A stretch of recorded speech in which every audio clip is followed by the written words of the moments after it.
10 ngenyawo zethu. Yithi kumalungisa kuya kulunga kuwo Yes. ngokuba isiqhamo sesenzo zawo ayakusidla. Nkosi yami. Ongendawo kuya kuba kubi kuye ngokuba ukuphatha kwesandla sakhe kuya kwenziwa kuye. Hey. Bona baya kuxhamla iziqhamo zemisebenzi yabo. Hey. Kodwa ke kunyembelekile ngakwizikhohlakali kuba zojikelwa kwazizenzo zabo. Wow. Sifundeke quickly nge-Amplified. It will go well with them, for they will eat the fruits of their actions. Verse 11 at woe to the wicked, it shall go badly with him, for what his hand has done shall be done to him. Bawo izwi lakho lithembekile lingamandla libubomi. Sincede ngalo Nkosi sesithetha ngalo ekseni, uhlangule ubomi bethu ngoYesu Kristu Nkosi. Amen. Singathixo bungebuhle xa uyijonga kwiivesi zezimbalwa phambi kwezi zimbini sizifundileyo.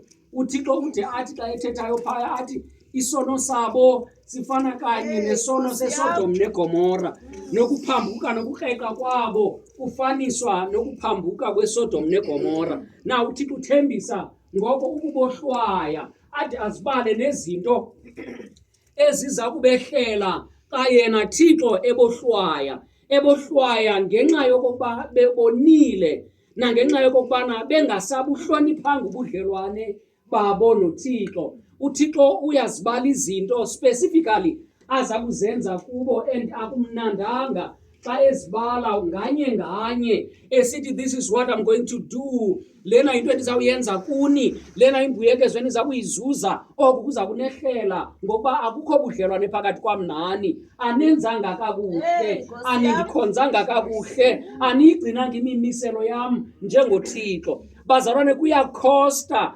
ukungahambi kakuhle noThixo olungileyo. Kunexabiso ukuphambuka nokukreka kuThixo. Akululanga ukuzibiza ngoYehova usuke ngenye imini umguqukele umjikele. Uthomnye umhlabelelo wakho wahlatyelelwa kudala, wena ukhomba indlela uphinde ujike ulutshaba lwevangeli. Abantu abaninzi baye bacinga into yobana uyakwazi into yoba namhlanje ungayile nto uzibethe isifuba ngoThixo, uthi wena uyakholwa usindisiwe, uvuke ngomso usenza unothanda, uphinde ubuye ucele uxolo. Kanti khona i-cost bazalwane yokuzibiza ngoThixo. Namhla sekusithiwa uyaphuma kuThixo, ikhona i-cost. Ikhona i-cost. So uThixo uyazibala izinto eziza kwehlela amaSirayeli ngokusuka kwabo kuye, ngoba uThixo unguThixo wamadinga. uThixo udlelana nathi ngobudlelwane obunesigqibo esicacileyo, ubudlelwane obunesivumelwano esicacileyo. UnguYehova weminqophiso, unguThixo womnqophiso, and uthembekile ukuwugcina umnqophiso awenzileyo nabakholose ngaye. Athi awugcine sethina siphambuka okanye sele sisilela thina, but into ebuhlungu ukuthi abathi isigqibo sokumjikela uThixo. Noba ngaba usithabatha phantsi kwayiphini imeko, isigqibo nje sokumlahla uThixo, isigqibo nje sokumenyelisa uThixo, isigqibo sokumyeka uThixo, isigqibo sokukhalala uThixo. Siyakhosta bazalwane. So uThixo xa ethetha nabo ngoIsaya afike kule ndawo ithi xa sele zibala zonke izinto ezinokubehlela ngenxa yobubi nokreko lwabo, afike kule ndawo ithi ngoba apha kuthethwa ngabantu abaninzi, kuthethwa ngesizwe. Amen. Hallelujah. Kuthethwa ngamaSirayeli as a nation, okanye kuthethwa ngamaSirayeli as an Old Testament church. Uba ngaba besinokuyibeka ngolo hlobo, njengebandla leTestamente endala, njengerhamente yokuqala kaThixo kwiTestamente endala. Uthi xa ethetha ngoba naxa abantu bephambuka kwasoloko kukho intsalela yabathi thina asizukwenza ngesininzi, thina sizukuhamba ngecebo labangendawo, thina sizawusigcina isithembiso sethu kuThixo, thina sizukumlahla uThixo. And sometimes babambalwa abaye bayigcine into kaThixo. Hallelujah. Kwisininzi esiphambukayo badla ngokuba mbalwa abayibambayo intembeko ebuthixweni. Haleluya. Ngoxa uThixo sele ebale izinto azawuzenza ngenxa yoxeko nokuphambuka nokulahleka. Haleluya. Ufika apho acinga khona into yoba kanene bakhona abangaphambukanga, kanene bakhona abangahambanga ngesininzi. Ngoku kwafuneka into yoba makaxa sele ebale into ezabehlela abantu aphinde ajonge aba bangakhange benze ngohlobo lwabanye abantu. Afike kule ndawo athi, kodwa ke uzuthi ke Isaya xa sowunikezile umyalezo wabantu bonke wezinto ezizawubehlela abantu ngenxa yokungabi nabuthixo nokulahlekelwa bubudlelwane babo noYehova ophilayo. Uzuthi xa sowuzibala eziganeko uthi ke ngoku kumalungisa. Haleluya. Uzuthi ke ngoku kumalungisa, say therefore to the righteous that it shall be well with them. Uyawulunga ke ngawo. Uyabona ke iyakhuthaza into ethi xa esithi amalungisa uthetha ngabantu abangazenzanga abenziweyo nguye, ngoba ngemvelo thina asinabo ubulungisa. Nobethu obuncinane ubulungisa phambi koThixo bufaniswa nengubo emdaka. So xa esithi yithi kumalungisa akathethi ngabantu abazigqibelayo nabazicingelayo babangamalungisa. Uthetha ngaba ngenxa yezazelo eziphilileyo nangenxa yobudlelwane obusekhona phakathi kwabo noThixo. Kubo bonke ubuthathaka babo baske babe nalaa ithi ndiyabambelela mani. Uba babe ndiwile namhlanje ngenxa yempazamo neenkosiso, kodwa kube kwisazelo esithi kodwa ndiyabambelela, andizukumlahla. Noba ngaba ndibethekile phaya, ndabetheka nakwezicala, ndabetheka nangapha, kodwa ndibuyela kuye. Ngoba noba angandibetha uyawuphinda ndiphilise. Uthetha ngabanjalo. Uthetha ngabanjalo.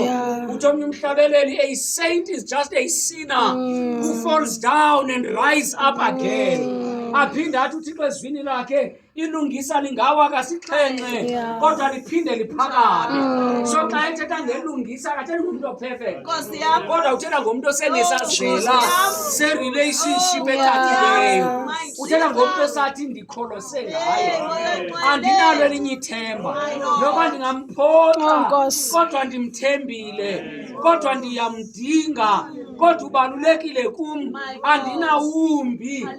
Njengaloo nto xa ethe amalungisa akathethi ngabantu abaperfect, akathethi ngabantu abazenzisayo. Uthetha ngabantu abanezazelo eziphilayo ebudlelwaneni obunamandla. Uthi yithi ke kubo nakumyalezo bantu xa kukho umyalezo onxaxhileyo kwabanxaxhileyo, xa kukho umyalezo ongathi ubuhlungu kwabagwenxa, uThixo unomyalezo kubantu abanesazela ngobudlelwane bakhe nabo. Uxa egqiba uthetha nabantu bonke athi yithi ke Isaya kumalungisa kuyawulunga ngabo. Kuyawulunga ngabo. Kuyawulunga ngabo. Say to the righteous, it shall be well. Kuyawulunga ngabo. Athi ngoba bona bayawudla iziqhamo. Bantu kwethu zikhona iziqhamo zokwenza kwethu. Ukukholosa ngoThixo nokwenza ngecebo likaThixo akulolize. Akulolize. Haleluya. Nalapha ekuseni ndifuna ukuthi bazalwane ukukholosa ngoThixo akulolize. Akulolize. Uthi ke ngoko kwaba bakholose ngaye uthi kuyawulunga. Ndilapha ukuthi kuwe ekuseni kuzawulunga, kuzawulunga, kuzawulunga, kwaye ixesha lokulunga selifikile. Amen. Selifikile. Mhlawumbi ezinye izinto ozilangazelelayo azizukufezeka zonke usenganeno kobomi, kodwa isigqibo sentliziyo kaYehova ngawe ithi kuzawulunga, kuzawulunga, kuzawulunga, kuzawulunga, kuzawulunga. Ubomi bakho emhlabeni akuzukuba lula imihla yonke. My Jesus. Ubomi bakho emhlabeni Oh, akuzuba God. lula kube mnandi everyday, but uthi uThixo okudalileyo okhathalayo ngawe, Hallelujah. oneengcinga ezintle ngawe, Hallelujah. uthi mandikuxelele ekuseni Hallelujah. ngawe kuzawulunga. Hallelujah. Kuzawulunga. Hallelujah. It shall be well. It shall be well. It shall be well. Akuziphetha kunje, akuziphetha kukubi, ngabakholwa sengothixo. Akuziphetha kuphumelela ongendawo, ngabakholwa sengoYehova. Always win. Injongo kaSathana will not always win. Ngoba kukho uThixo onamandla. uSathana kayiyo i-opponent kaYehova. uSathana sisidalwa esidaliweyo nguThixo. uThixo uthi mandikuxelele kuyalunga. Amen. Kuzawulunga. Hallelujah. Hallelujah. Hallelujah. Hallelujah. Hallelujah. It shall be well. Hallelujah. In the midst of the storms, it shall be Thank you, well. Lord In the midst Jesus. of the tears, it shall be well. Ngokukhona onekhwele ngathi, ukhona uThixo oneenjongo ezintle ngathi. It shall be well. It shall be well. Kuzawulunga. Ngamalungisa. Kuzawulunga. Let us all pray.